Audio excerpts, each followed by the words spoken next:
Boa noite.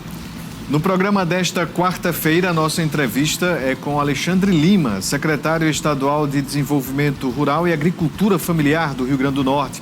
E mais, a gente traz informações de uma coletiva de imprensa do senador Rogério Marinho em Brasília. O cenário político está no ar.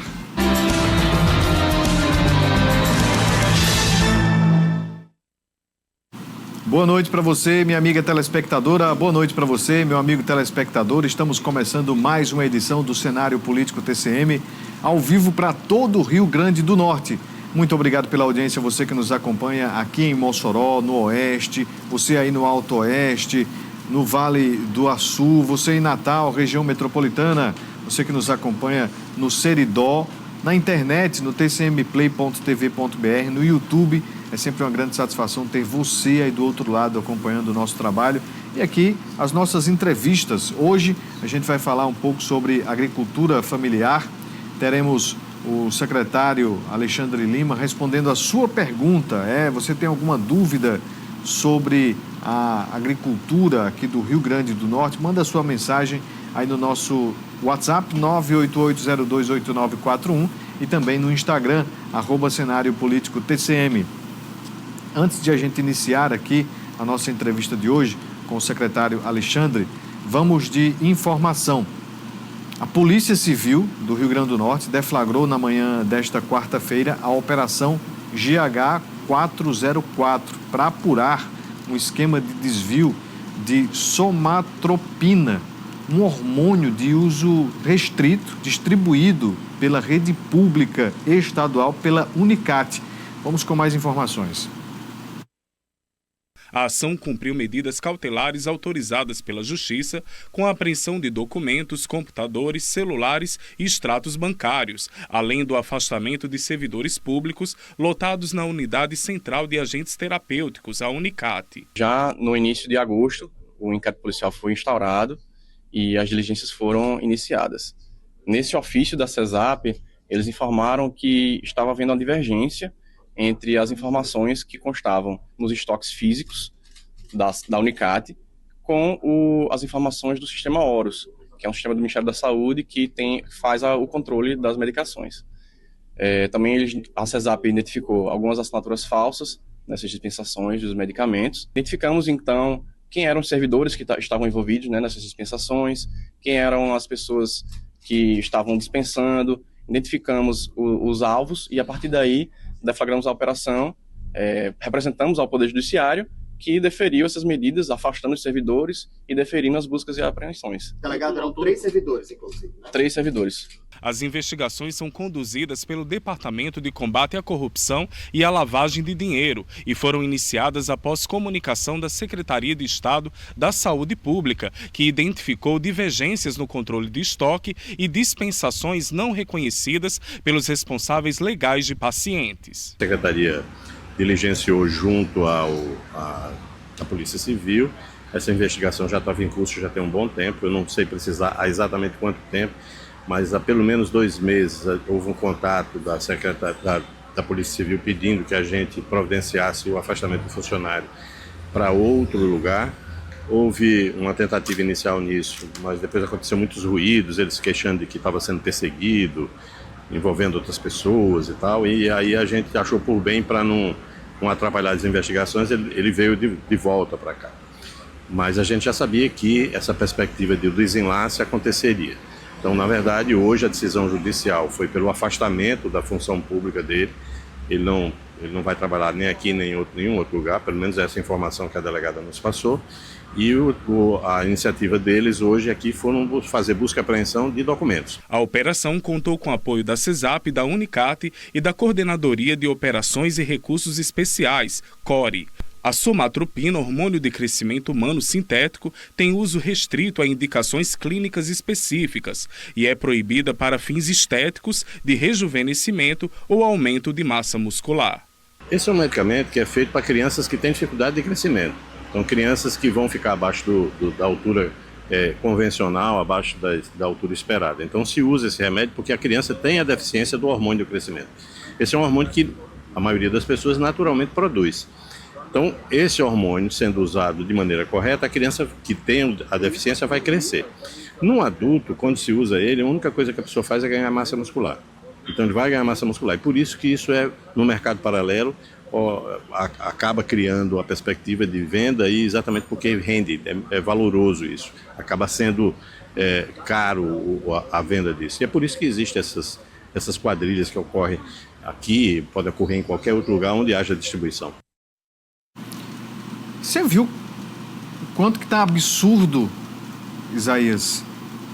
Está absurdo, porque imagine só a situação de uma criança que precisa de um hormônio para crescer, ela por algum momento não recebe, e aí vão se fazer uma investigação e descobrem que, na verdade, o medicamento foi desviado de dentro da Unicat. Ainda bem que a secretaria estava atenta, né? Comunicou isto junto à Polícia Civil, e a gente espera que em algum momento isso não possa mais acontecer, porque prejudica quem realmente precisa. Ora, utilizar de um hormônio de crescimento para ficar parrudo, para ficar forte, para ficar dentro de padrões, né, estabelecidos hoje pelas comunidades, pela sociedade, é um absurdo isso, é um absurdo. Infelizmente, a gente tendo que noticiar esse tipo de situação, porque realmente beira algo inimaginável, né, infelizmente. Bem, vamos iniciar aqui a nossa conversa com Alexandre Lima, secretário de Agricultura Familiar aqui do Rio Grande do Norte. Secretário, boa noite, seja bem-vindo aqui ao Cenário Político TCM. Nós noticiamos no início, né, desta semana uma informação lá de Açu, onde houve um bloqueio de uma rodovia por parte de assentados, né, lá do DIBA, e aí eles cobram celeridade na questão burocrática lá do assentamento. Gostaria que o senhor explicasse o que está acontecendo, porque isso não é um fato novo, né? Essa reivindicação lá daqueles moradores, não é isso? Boa noite, seja bem-vindo ao Cenário Político. Boa noite, Vonúvio, e a todos os nossos telespectadores. Para dizer mais uma vez, é um prazer poder estar dialogando com vocês. Pois é, primeiro que existe um acampamento, na verdade, nas proximidades do perímetro irrigado Baixo Açu. Esse acampamento já tem 12 anos que existe, né? E houve uma determinação por parte da governadora que resolvesse esse problema, né? E esse problema se resolverá. O governo, diga-se, nossa secretaria e a SAP, que é a Secretaria de Agricultura, que tem o colega Guilherme como responsável, destinamos uma área de 400 hectares dentro da área do perímetro. O perímetro tem algo em torno de mais de 6.000 hectares nas suas duas etapas. Foi destinado uma área de 400 hectares e nós começamos a dar cargo, fazer as tratativas para que a gente pudesse viabilizar. Logicamente que o governo é ciente que não basta só ter a área. Então, nós vamos entregar uma área com arruamento, com lotes já definidos. Então, e para que isso aconteça, tem todo um trâmite burocrático, né? Então, que significa a autorização para desmatamento, né? A contratação de empresas que vão fazer, deixar os arruamentos todos prontos. Então, isso demorou um certo tempo, né? E o Movimento Sem Terra, que está lá ocupado, que está lá acampado, fez uma ocupação na segunda-feira, cobrando justamente que o governo pudesse resolver essa situação. Nós estamos com um edital pronto, né, para ser lançado. Serão assentados 100 famílias, com lotes de 3,8 hectares. É bom frisar que o distrito do Baixo Açu existe lotes familiares, então nós não vamos fazer nada que não esteja fora do que diz a lei. Existe uma lei estadual que regulamenta o processo de ocupação do distrito e nós vamos seguir essa lei. Existe uma definição política da governadora de que haverá esse assentamento dentro do Baixo Açu. Então, nós nos comprometemos, o governo. Ontem nós tivemos uma conversa com a coordenação do movimento e nós acordamos de que sexta-feira o governo da próxima semana lançará o edital que dará início ao processo de seleção dessas famílias. Esse processo já tem muito tempo, secretário, dessa negociação? O acampamento lá existe há muito tempo ou é uma reivindicação de pouco tempo? Não, o acampamento existe há 12 anos. Há 12 anos que existe esse acampamento nas margens da RN, que corta o perímetro irrigado. E logicamente que nós estamos justamente nas tratativas. Foi feito todo o processo de parcelamento, né, um investimento que nós fizemos. Então está tudo pronto para que a gente possa justamente iniciar o processo de seleção, como eu disse, seguindo todos os trâmites. Será feita uma seleção pública, né, um edital que será lançado. Esse edital ficará 30 dias aberto e depois o governo fará o processo de seleção que escolherá as 100 famílias que estarão ocupando essa área lá no Baixa Sul de 400 hectares. Eles disseram, né, ali por meio das entrevistas, que estava parado, que não tinha perspectivas. Está andando e, no caso, esta é a novidade, né? Vai sair próxima semana. Exatamente. Ontem, nós nos reunimos com a coordenação do movimento e pactuamos que até sexta-feira da próxima semana, esse edital que selecionará as famílias será lançado. Logicamente que é importante colocar que nós compreendemos que não basta só a área. Então, o governo da professora Fátima está eu estou coordenando essas tratativas com o governo federal para que não seja só a área, mas que temos um investimento para que essas famílias sejam assentadas com todas as condições para elas possam produzir alimentos lá na região do Baixa Sul. Bem, eu recebi aqui no ponto, né? O meu diretor está dizendo que a gente tem pesquisa, viu? Atenção, atenção. TCM pesquisa, quando é? Dia 15. Atenção, hein? Dia 15 de dezembro tem TCM pesquisa. É só o que eu posso dizer, por enquanto. Pesquisa estadual, não é isso? Dia 15? Porque a gente vai ter pesquisas nos municípios também. Em alguns municípios a gente vai ter pesquisa TCM TS2, né? Sempre com a marca, o carimbo de credibilidade da TCM. Em breve, Isaías está me dizendo aqui que vai trazer os detalhes, hein? Não deixe de acompanhar o cenário político para você ter todas as informações. Bem, sobre eleições de 2026 ainda vamos falar sobre isto aqui com o secretário também, tá bom, pessoal? Então fique aqui com a gente. Antes de a gente voltar aqui à nossa entrevista com Alexandre Lima, em entrevista coletiva, o senador Rogério Marinho, que preside o PL aqui do Rio Grande do Norte, líder da oposição no Senado Federal, Rogério, acompanhado das bancadas do Senado e da Câmara, falou sobre a decisão do ministro Gilmar Mendes, do STF, que tornou prerrogativa exclusiva da Procuradoria-Geral da República, PGR, a apresentação de pedidos de impeachment contra ministros da Suprema Corte. Rogério Marinho falou brabo, viu? Ou a sociedade brasileira entende o que está acontecendo, ou a democracia brasileira, que já está fragilizada, que claramente não aceita que um importante espectro da sociedade brasileira se manifeste, que aprisionou e amordaçou o principal líder da direita brasileira por mais de 100 dias, em função de cautelares que lhe foram impostas, no inquérito que ele sequer foi denunciado, e após a denúncia, essas cautelares não foram levantadas. Alguém que sofreu um processo em que, pela primeira vez, um ex-presidente é julgado diretamente no STF. E não só no STF, mas numa turma do STF, que, aliás, aqui um dos motivos de impeachment é justamente esse. A questão da falta de imparcialidade, de se julgar o inimigo. Onde se atacou o princípio do juiz natural e todo mundo normalizou, como se fosse uma coisa banal, natural. Nós não podemos aceitar esse tipo de situação, sob pena de, em breve, não termos no país uma democracia liberal.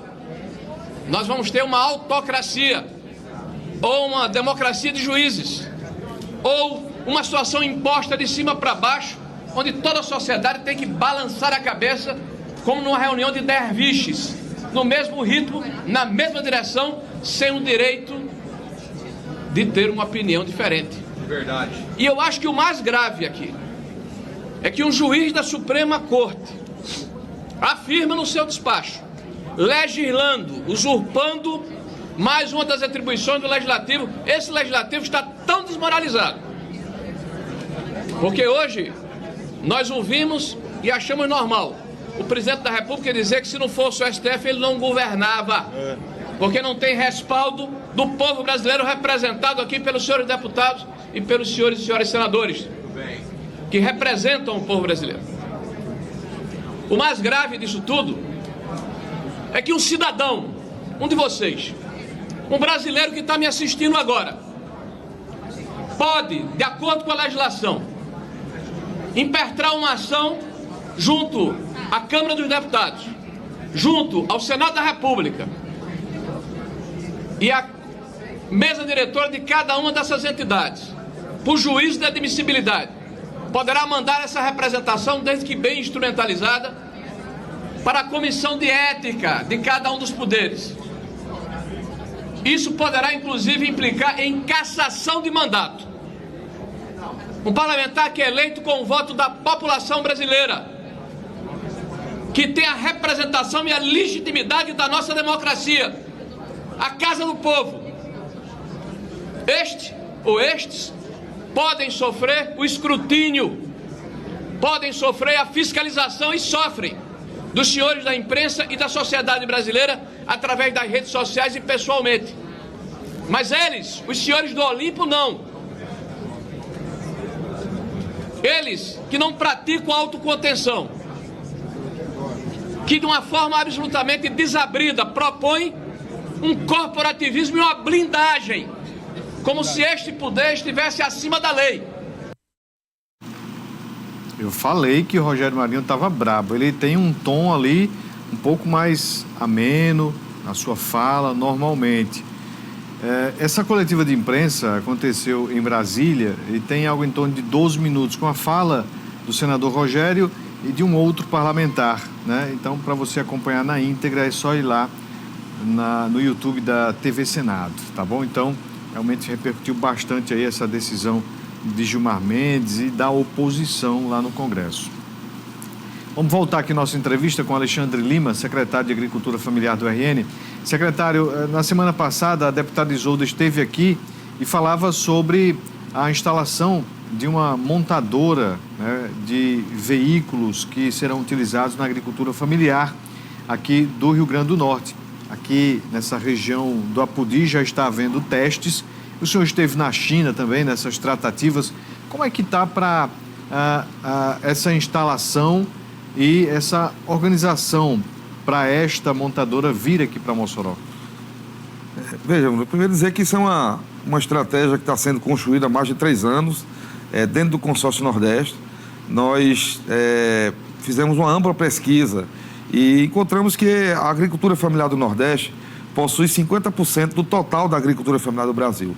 Só que possui níveis de mecanização muito baixos, justamente porque não tem acesso a tratores.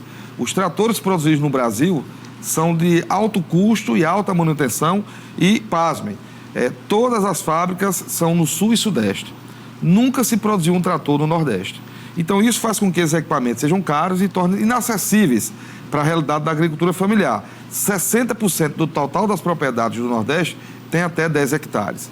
Então, diante desse quadro, nós começamos essa parceria com a China, que todos conhecemos, montamos um centro de testagem de máquinas de pequeno porte. A China construiu o seu desenvolvimento da agricultura a partir de pequenas máquinas. Então, tem uma experiência acumulada. E nós sempre dissemos, não nos interessa importar máquinas, nós queremos aliar o processo de mecanização da agricultura familiar com a industrialização do Nordeste.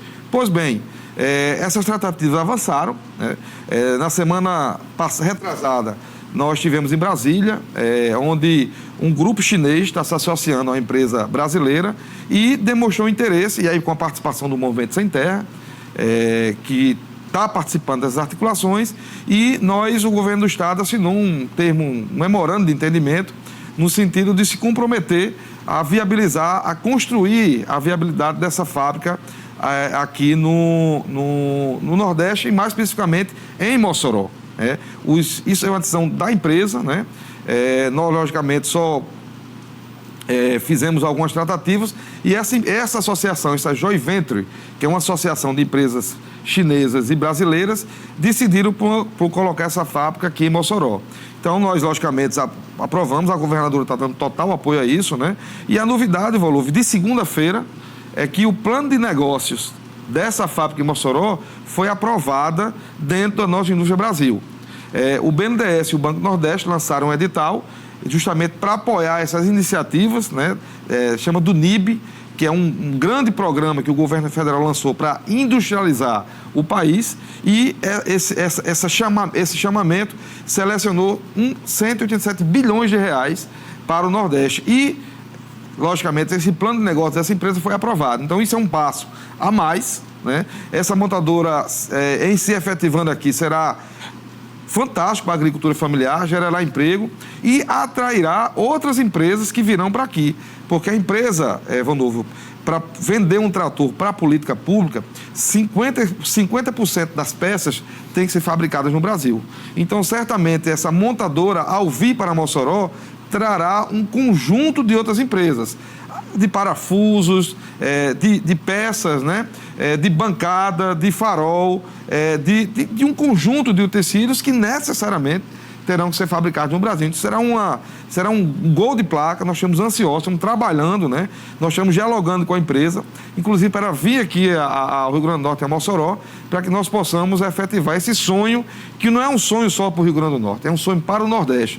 Para você ter uma ideia, 10% do custo de uma máquina que chega a Mossoró hoje para ser vendida é frete. Então, isso encarece o trator, encarece as máquinas, e nós só teremos uma agricultura familiar mecanizada se nós conseguirmos baixar ampliar a quantidade de máquinas ofertadas no mercado e esses preços forem mais acessíveis para a agricultura familiar. Crédito nós temos. O governo federal, o governo Lula, inclusive, criou uma linha de crédito específica para financiar máquinas de pequeno porte. Secretário, qual é o potencial de produção da agricultura familiar do Rio Grande do Norte hoje e quanto que ela pode aumentar através desta mecanização feita exclusivamente para a utilização justamente por estas famílias? Isso é uma pergunta importante, e eu falei que nós temos uma pesquisa em curso, né? Inclusive nós temos estudantes chineses morando em Apodi, dentro de uma metodologia que é residência tecnológica. E eu vou dizer para vocês, a mecanização, ela reduz em 80% os custos de produção e aumenta em 50% a produção. Então, são dados já oriundos desse experimento que tem em Apodi, onde nós estamos estudando, junto com a UFESA, com a UERN e com o IFRN, o impacto da mecanização de pequeno porte na vida das famílias. Então, nós estamos falando de uma grande ampliação da capacidade produtiva. E um aspecto fundamental, Vanúvio, que é importante colocar: a carência de mão de obra é um fenômeno mundial. Isso. Então, a mecanização vem justamente para possibilitar que um serviço de um agricultor familiar que levava 8 dias se faça em 1. Então, é uma grande alternativa. E a nossa proposta é revolucionária. Nós queremos aposentar a enxada. Nós queremos que o agricultor familiar e a agricultora, as mulheres e a juventude tenham a oportunidade de produzir se utilizando de tecnologia.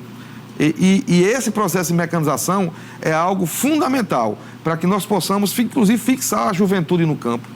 O jovem precisa desse tipo de incentivo. Exatamente, esse é o meu questionamento. É possível, através deste movimento, né, de atrair de volta este jovem que busca emprego, que busca melhoria de vida na zona urbana, quando, na verdade, encontra muitas dificuldades, violência, dificuldade de acesso enfim, a políticas públicas? É possível que isto retorne, né, que este jovem retorne para o campo e que quem está hoje no campo não saia? Esse é um ponto central. Logicamente, isso não resolve tudo. Mas na hora, por exemplo, que você oferta a possibilidade de um jovem numa comunidade rural de Caraúba, de Apodi, dele ter acesso à tecnologia, certamente ele vai se interessar por isso. Inclusive, Vanúvio, nós estamos discutindo com a UERN a criação de um curso em Apodi. Nós estamos discutindo isso com a UFESA, com o Ministério de Ciência e Tecnologia. Inclusive, tivemos uma reunião hoje, onde a gente possa aliar as ciências agrárias, as ciências da computação, inteligência artificial, para que a juventude possa se interessar pelo campo, fazendo robótica, por exemplo. Então, isso é possível, nós estamos caminhando nesse sentido, por isso que é tão importante a participação das universidades. E Mossoró é um centro universitário.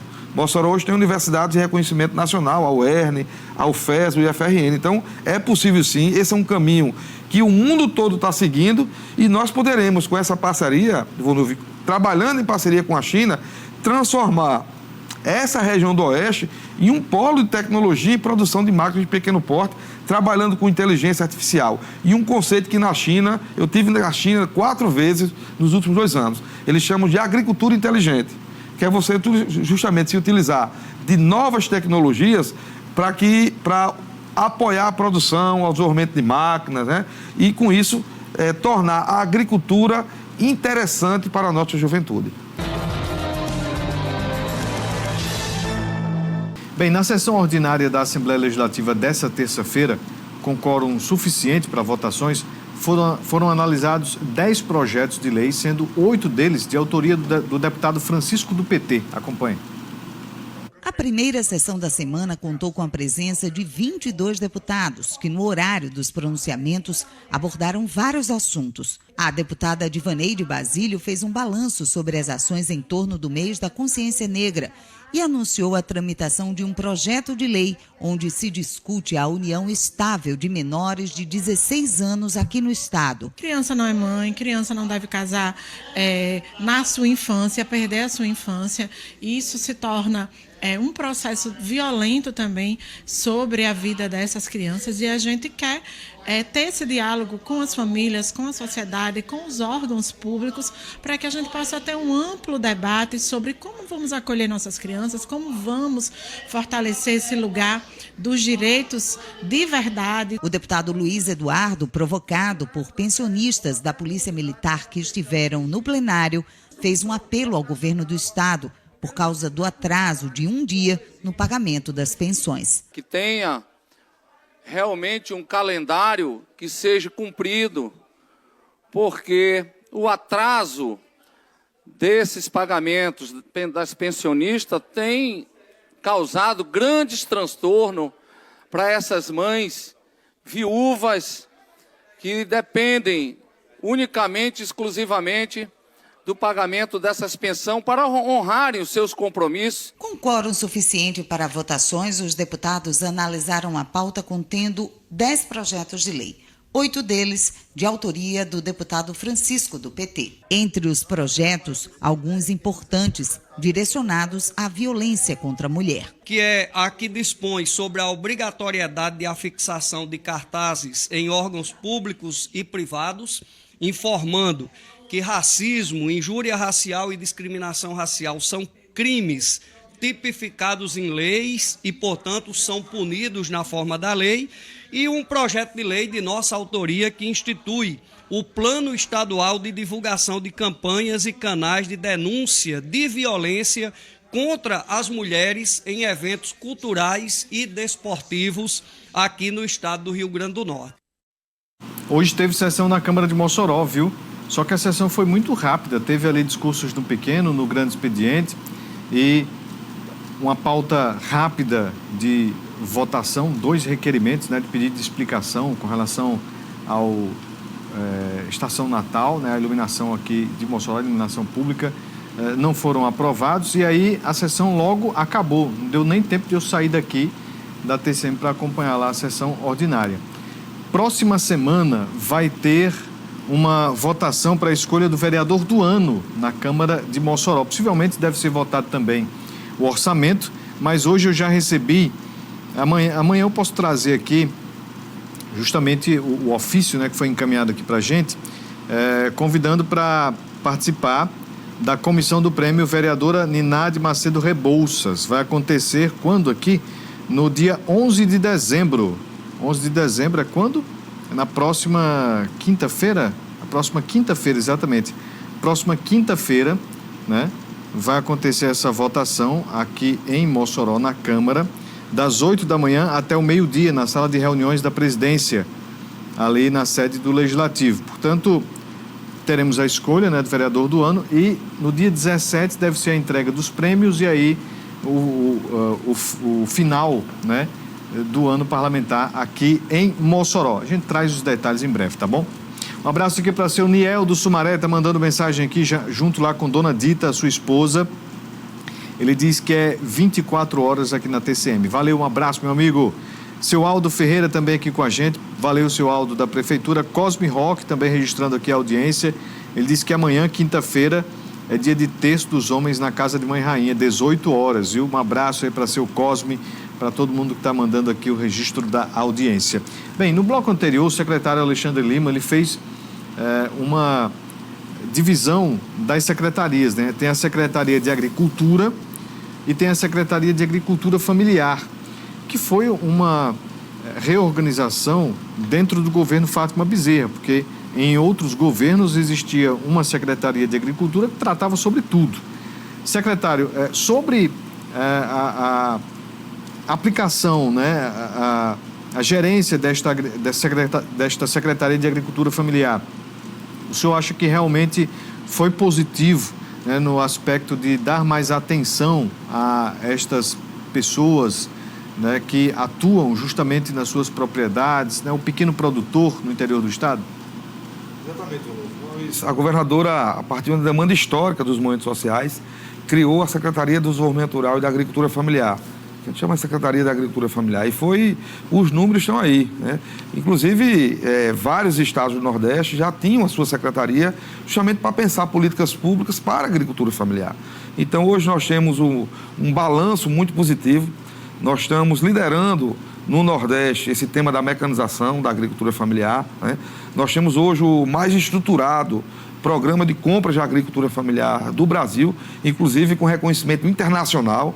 Nos últimos anos foram mais de 40 milhões de reais investidos para aquisição de produtos, e a gente sabe que a comercialização sempre foi um problema da agricultura familiar, e o governo Fátima é reconhecido, foi o primeiro estado do Brasil que colocou produtos desse segmento da agricultura familiar em toda a rede hospitalar. Só esse ano nós vamos abrir um edital agora com mais de 13 milhões de reais, né? Então são um conjunto de inovações que demonstram na prática a importância de cuidar desse segmento da agricultura familiar, que é responsável por colocar comida na mesa do povo brasileiro, né?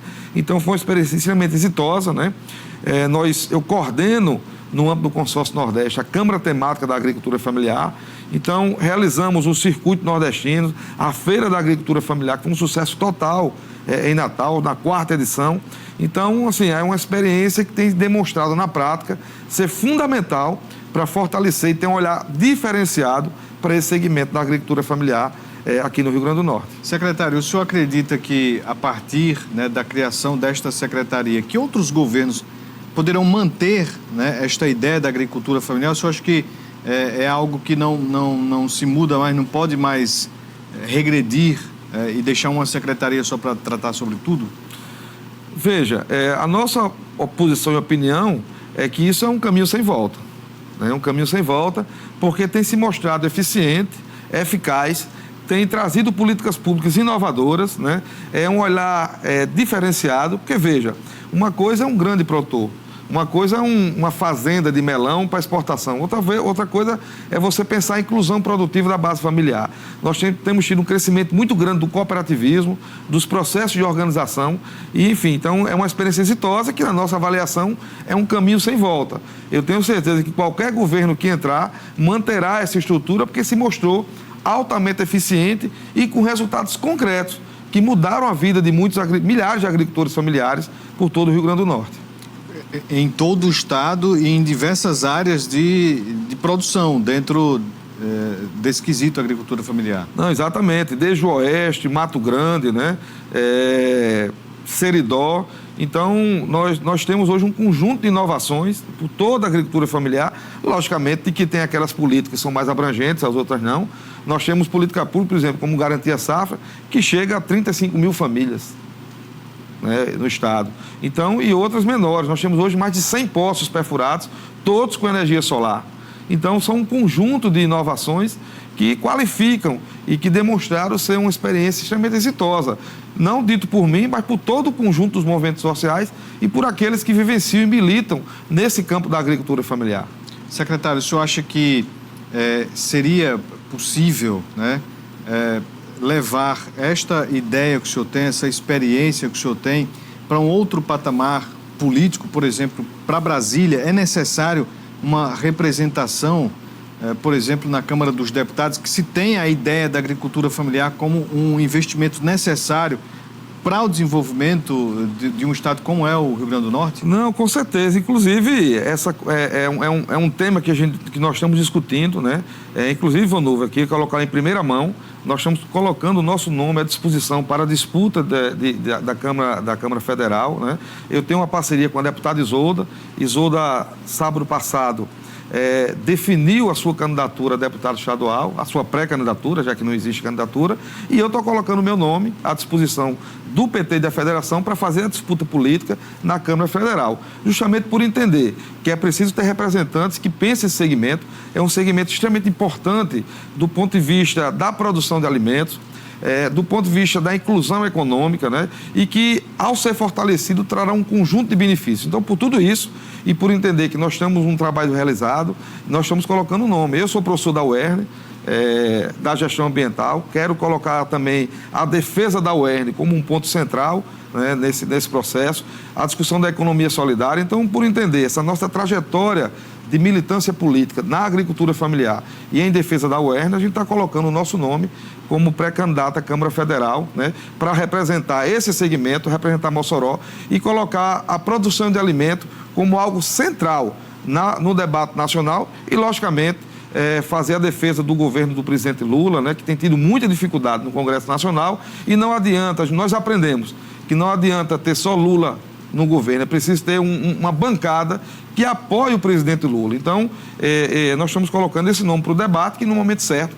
será confirmado pelo PT e pelos demais partidos que compõem a nossa federação. Qual é a perspectiva do PT e da federação sobre estas candidaturas e sobre possibilidade de eleitos, né, em 2026? Veja, nós temos direito dentro da federação a 9 postulantes, né? Nós já temos um número, e o PT 5, nós temos um número maior de postulantes. Esse ano está sendo um ano totalmente diferente, né? Nós temos já um grupo de pessoas que estão se colocando à disposição. Na eleição passada, nós elegemos 3 deputados federais, mas infelizmente uma das nossas candidatas, Samanda, não conseguiu a cota mínima, né? E ficou só Natália e Samanda. E eu não tenho dúvida, a federação fará entre 3 e 4 deputados federais, e acreditando nisso que nós estamos colocando o nome. Então, Natália ampliará a sua votação, né? E com essa nominata forte que o PT e a federação estão montando, nós teremos entre 3 e 4 deputados federais do PT. Então, nós temos muita confiança nisso. Nós temos a defesa do presidente Lula, né, que está fazendo um excelente governo. Teve agora a redução da faixa do imposto de renda, né? Então, tem um conjunto de políticas públicas e, lógico, aqui no Rio Grande do Norte, defender o legado do governo da professora Fátima, que tem feito um conjunto de transformações importantes. E nós vamos defender isso nas ruas, nos ossados, a continuidade desse projeto, que inclui a agricultura familiar, que transformou a segurança, a saúde e a educação. Então, por isso é que nós estamos colocando o nosso nome para apreciação, a nossa disposição de colocar o nosso nome para a disputa eleitoral a partir da Câmara Federal. O senhor, como integrante do governo, e acompanha, obviamente, essas articulações do bastidor, Fátima realmente vai disputar o Senado e Cadu, o governo do Estado. Se mantém o que hoje é dito pelo vice-governador Walter, de ele ir até dezembro de 26 no governo? Essa é a nossa expectativa, foi os acordos que foram feitos, né? A candidatura de Cadu irreversível, um companheiro que tive o prazer de conhecer desde a transição. Eu participei da equipe de transição junto com o Cadu, se mostrou extremamente um técnico, né? Um servidor público como eu, extremamente conhecedor da realidade do Rio Grande do Norte, e por isso teve a escolha do PT em nome dele, e nós não temos motivo para duvidar daquilo que foi pactuado com o vice-governador Walter, né? Então, a governadora está com o seu nome colocado para o Senado Federal. Cadu é nosso candidato, nosso pré-candidato, está colocando o nome para a disputa política para o governo do Estado, e, logicamente, a nossa intenção é continuar nessa aliança que vem transformando o Rio Grande do Norte. Então, a nossa expectativa é que isso se confirme. O senhor fica até abril como secretário e se desincompatibiliza, ou sai já em janeiro do ano? Não, a nossa disposição é sair em 1º de abril, junto com a governadora e com os outros colegas que deixarão para concorrer ao pleito. Secretário Alexandre Lima, da Agricultura Familiar do Rio Grande do Norte, muito obrigado pelas informações aqui no nosso cenário político. Eu que agradeço, estamos à disposição para tornar público esse debate desse segmento tão importante que é a agricultura familiar. Seja sempre bem-vindo, boa sorte aí na secretaria e também no pleito que se avizinha. Até a próxima, secretária. Você de casa, muito obrigado pela audiência. Boa noite, até amanhã. Um abraço.